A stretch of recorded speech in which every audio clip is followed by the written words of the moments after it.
All right. Welcome, ladies and gentlemen, back to another episode of Scambuster Saturdays. In this one, first off, if you're not watching this on Web3 TV, what are you even doing with your life? Click the subscribe button before we jump into this so you can hear our take on whether or not Bitcoin is a scam. Huh?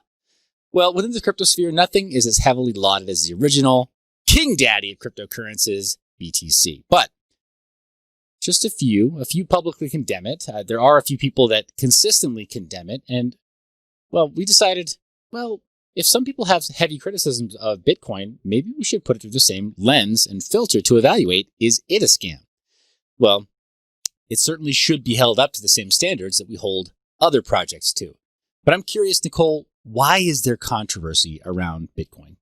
Oh my gosh, so many reasons, Seth. Within the mainstream media, Bitcoin has long been an adversary to the traditional financial system. Many believe Bitcoin is magical internet money backed by nothing that only increases in value because new people buy into this epic Ponzi.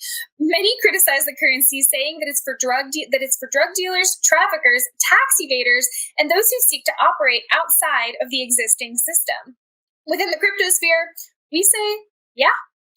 Bitcoin and other cryptocurrencies are sometimes used by people who seek to avoid regulations, but those regulations are themselves part of a system that scams people into paying unjust tax dollars to fund corrupt politicians' luxurious lifestyles, wiretaps on the country's inhabitants, and even war. But just because we often laud Bitcoin for the same reasons the mainstream media condemns it, doesn't mean that we all accept Bitcoin without criticism. Many researchers believe that Bitcoin itself was a psyop designed by the deep state or those who control it so that all money would be traceable. Others insist that although Bitcoin wasn't designed to benefit the powers that be, it was corrupted somewhere along the way. Analysts point to the fact that bankers own more Bitcoin than average people as evidence to support their claims. I could spend days hashing out the arguments about block size, scalability, what Satoshi really wanted, and the differences between Bitcoin BTC, Bitcoin Cash, and Bitcoin SV. But for the purposes of this episode, we're going to limit the scope to Bitcoin BTC as it functions today and apply the same rigorous 12-step criteria that we do to all projects we evaluate on Scambuster Saturdays. Seth, do they make bombastic claims? Well, like with all decentralized projects, this one's difficult to decipher. Bitcoin.org makes no promises of exponential returns for those who buy into the technology, but many senior developers and those who work on the code base and the applications that make it useful, well, they sometimes do. Beyond claiming that it will increase exponentially in value and replace the current financial system, many Bitcoiners argue that no crypto investment other than Bitcoin can be as profitable or more profitable than Bitcoin, BTC, long-term because of the open source nature of most blockchain projects. So, I don't know, but for me, the statement, if it's not Bitcoin, it's a shitcoin, it's pretty bombastic. I agree. This is Nicole's write-up, but I agree largely. Anybody who is strictly maximalist, that's pretty bombastic.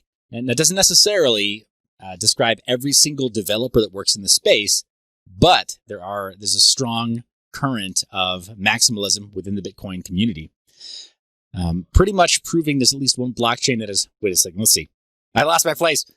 Right after the quotes, if it's not Bitcoin, it's a shitcoin. Right. So it's a pretty bombastic claim considering that there is more Bitcoin wrapped and stored on Ethereum through projects like Wrap Bitcoin and like Ren Bitcoin, which apparently is a little bit better, a little more decentralized, less of a problem with central governance there. But there's more on Ethereum than there is flowing through the Lightning Network, which is meant to be Bitcoin.org's preferred solution to scaling on Bitcoin. So, that shows that there's at least one blockchain that's more performant than Bitcoin, and clearly there's a lot of Bitcoin sitting on top of it, even if the network effect still means more new buyers will purchase Bitcoin initially. Claims about potential future returns aren't the only assertions that might be considered bombastic. BTC's home website says that Bitcoin offers fast peer-to-peer transactions, worldwide payments, and low processing fees. But Nicole she's transacted in Bitcoin many times, and she can vouch for how slow and expensive transactions can be without an intermediary like BitPay or Coinbase Merchant. processing being involved, which of course eliminates the peer-to-peer part of the claim. And me as well. To have used Bitcoin is to have a complaint about how slow it can be and how, well, centralized it can be, because you have to use these different third-party processors. To make them quick, anyway. I'm sorry?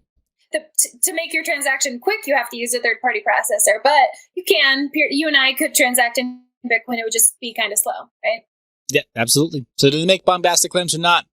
That is up to you, viewer, to decide for yourself. We've given you some evidence there. But is there a tiered referral system for Bitcoin?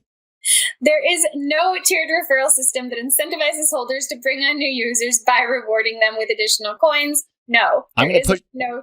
Yeah, I will push back on that just a little bit. There's not a direct tiered referral system, right. But there is an indirect system of incentives for old coiners, right? Folks who've been around for a long time, or OGs, or Bitcoin maximalists, however you want to call them, people who are whales in the space. There's definitely incentive for them to grow the network effect, because the more it's recognized and the higher the price goes, the more their coins are valued. But it isn't a tiered referral system. I know it's totally agree. Yeah, but that's the same with any cryptocurrency, really, or even stock, right? You're incentivized by holding the stock at a lower price, so that when you realize profits from more people coming in, it goes up. That can be true. That could be said of any cryptocurrency, of any investment, really.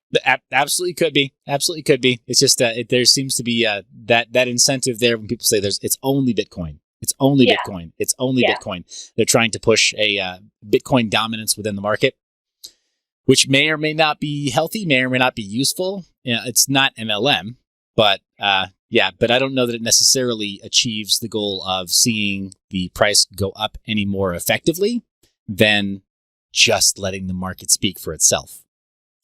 Yeah. All right, so that brings us to our third point. Seth, where can Bitcoin be used or traded? Oh my gosh. How much time do you have, audience? Where can't it be used or traded, right? That's just it. It can be used in a peer-to-peer fashion, albeit somewhat slowly, and but with adjustable fees if you use any of the desktop clients or a really good mobile client. So it is a very flexible payment system, peer-to-peer. It can be used in that way still. And then where can it be traded? Well, exchanges. The oldest and largest cryptocurrency, Bitcoin, can be traded on just about every exchange where cryptos are bought and sold. In fact, it is the base pair for most cryptocurrency trades. Any other cryptocurrency that you can hold or trade is usually traded against Bitcoin on exchanges like Binance, OKX, Coinbase Pro, HitBTC, Huobi Global, CoinsBit, Kraken, Bitfinex, Bittrex, Bitstamp, KuCoin, you name it, they probably have Bitcoin listed. Where can it be used? More contentious. Some say Bitcoin was used and accepted at more merchants in the 2017 era, or the pre-2017 era. Still, some merchants do accept Bitcoin payments. Among them are dark web marketplaces, Mind Your Biz, Mind Your .biz, and other crypto-centric media and merchandise purveyors. Pick up your shirt. Yeah, guys, don't delay. Elections are coming up. And then, of course, there are several other service providers. We are also affiliates of Vultr and some other virtual private server providers that do accept Bitcoin as payments, as well as Cypherbunk Labs and others that allow you to spin up your own Tor relay and Tor exit nodes in exchange for Bitcoin. So there are many, many services that do offer it still, but not quite as many as existed before. However, is it legal in the US and other regulated countries? Why or why not? Yes, Bitcoin is legal in the United States and most of the developed world. Some countries have in the past or at present banned Bitcoin, but as the asset lacks central control, that doesn't stop those who want to acquire it from doing so. Legal bans just make purchasing Bitcoin more difficult. For more detailed information about where Bitcoin is legal, please click on the link in the paper provided below this video. Seth, do actual experts promote it? Well, within the crypto sphere, of course, there are many experts who promote Bitcoin, but in the larger exterior financial world, there are some who do not. Warren Buffett, one of the richest men alive, has likened Bitcoin to rat poison in the past. Apparently, He's indicated that he may be coming around, but he did say that on record. Peter Schiff says Bitcoin is nothing more than a passing fad. Granted, Peter Schiff also claims to have lost his seed phrase and admitted to having owned some Bitcoin, but then lost it. If I were a betting man, I'd say it's good money that he probably had a significant number of Bitcoins there. And so I think that actually the transaction, or, that actually this has been traced, and it was something like $20-something worth of Bitcoin is the only known amount that Peter Schiff has ever held. I wonder, but $20-something in which year? It was in 2019, either 2019 or even maybe earlier this year, that someone said that that's what Bitcoin, or that's what Peter Schiff's known Bitcoin holdings were worth. I still wonder. I don't know that we can know absolutely for sure, because the what is it, within the Second Amendment community, the common joke is, oh no, I lost all my guns in a boating accident. Well, that applies to Bitcoin too. I lost my seed phrase when my house burned down. It was written on a piece of paper. A likely story. So as far as plausible deniability, who knows? But Peter Schiff has owned it. That's all I meant to say there. So even if he says it's nothing more than a passing fad, he's owned some. He has. Naysayers aside, many in the financial world welcome solutions that allow investment banks and others who control large sums of money to hold Bitcoin. And it was recently written into law here in the United States that any FDIC-insured bank can become a custodian of Bitcoin for its members, for its customers. As stated earlier, banks...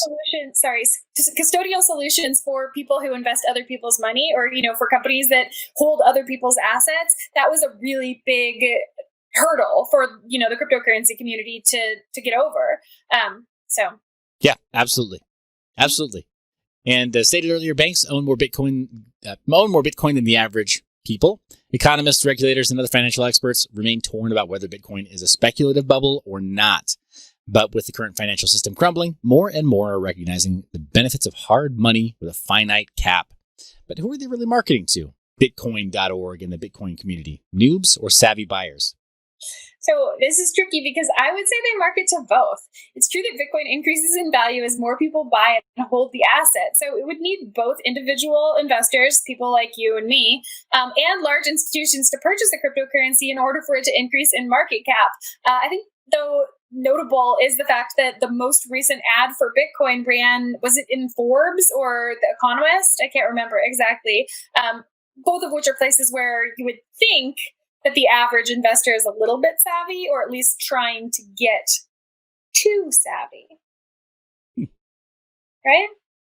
I think so. Probably. Okay. So who's on the team? Are they real, pseudonymous, or fake? Ooh, this is the age-old question within the Bitcoin community.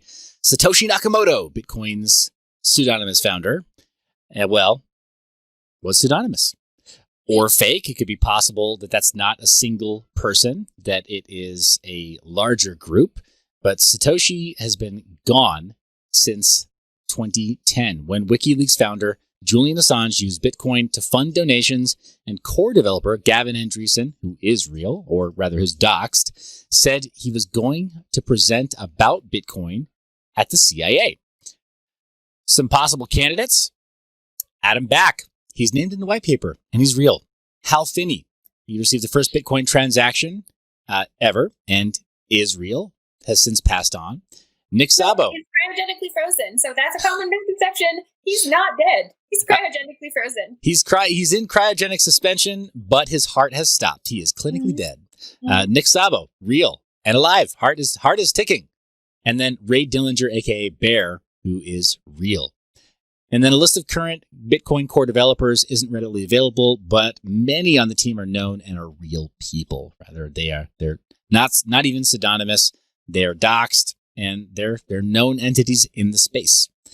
So as far as the team itself, the original developer and creator of the Bitcoin core client, Satoshi Nakamoto, has remained pseudonymous. So while Satoshi could be any number of those people, any one of those people, or perhaps a combination of those people, and then written in such a way, in such a voice that we are meant to believe that Satoshi is a single person, it's still not totally clear whether or not Satoshi is a real person or not. But the name Satoshi Nakamoto is a pseudonym and has not been successfully, definitively proven to be one specific person or one specific group of people yet.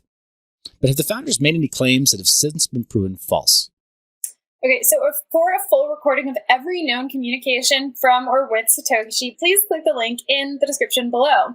For my part, I can think of only one instance in which something Satoshi said has proven false. Satoshi said, "I anticipate there will never be more than 100,000 nodes, probably less." But as Bitcoinist reported in 2019, the total number of nodes now running has exceeded 100,000. You can pour through more of Satoshi's communications to find potential claims that have proven false. But even evaluating just that one, he says, "I anticipate there will never be more than 100,000 nodes." Not, "I am absolutely certain that there will never be more than 100,000 nodes." So I don't know if that's enough to say founder claims have proven false. I don't know. Well, and I wonder at that case, on that note also, if the total full nodes, or what Bitcoin considers a full node, if there are actually more than 100,000 full nodes, as opposed to there being some sort of pruned nodes, or having chain pruning done, having Merkle tree pruning done to pruned nodes, and having a full node. I wonder if that's still the case, and I wonder if Satoshi's projection is still on track when you take into account some of the technical difficulties or technical differences between running the desktop client and syncing part of the blockchain versus syncing the entire blockchain. Satoshi, while definitely not a deity, and definitely not a tech prophet, Satoshi did get a lot of things right in terms of adoption and usage, and also never gave a timeline. So, yeah, that's an interesting one, and I wonder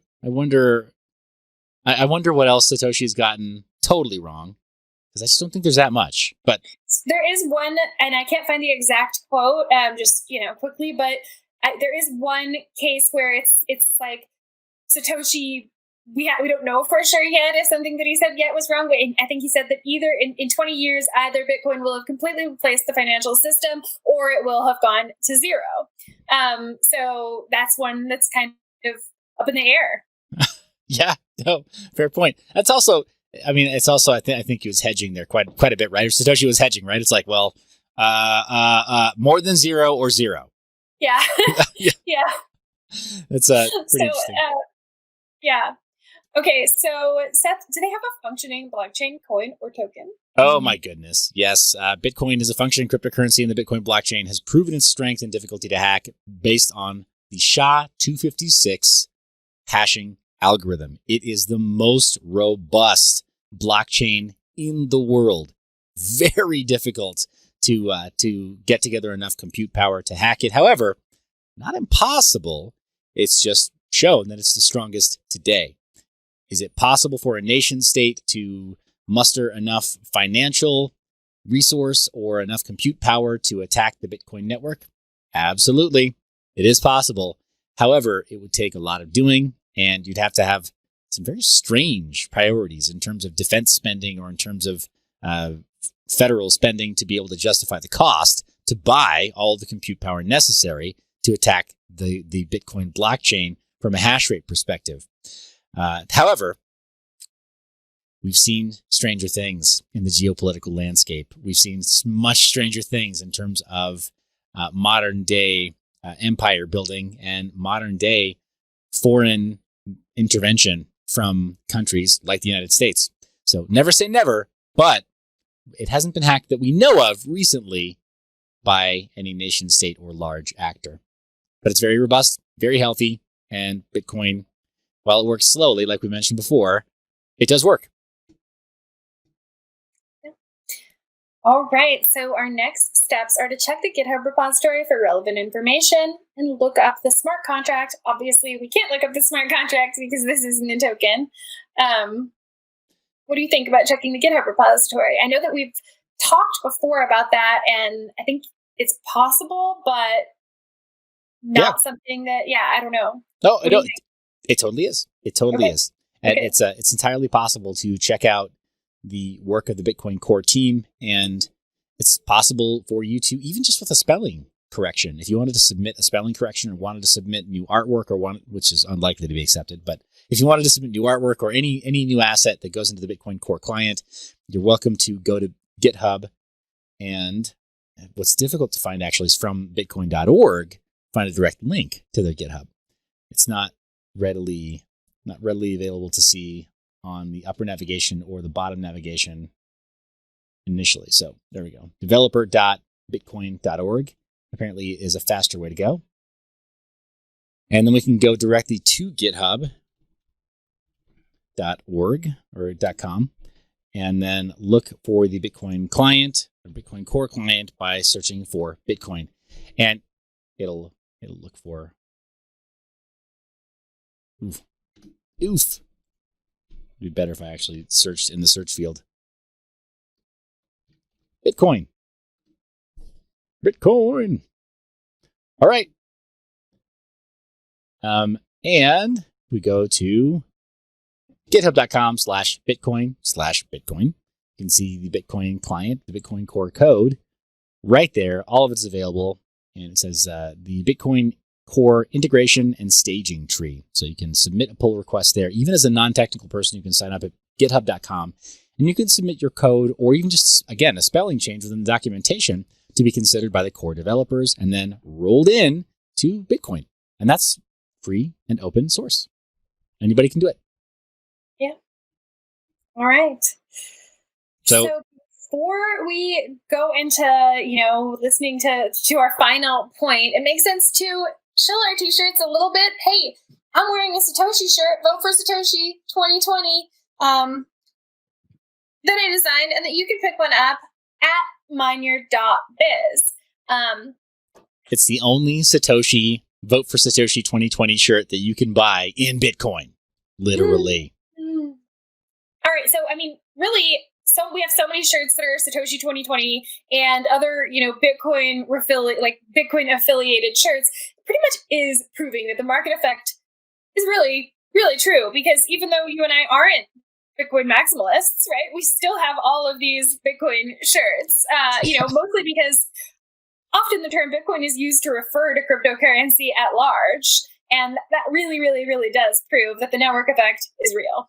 Yeah. And that Bitcoin can be used as a form of money. It's that's absolutely true as well, guys. While we're not Bitcoin maximalists, we are definitely capitalists. We will take payment in Bitcoin happily, gladly. Yeah. Mm-hmm. Oh, hey, we'll also take donations in Bitcoin. So, yeah, feel free to do that. Okay, so our last point is always to listen to your gut or intuition. So, is Bitcoin a scam? I don't know.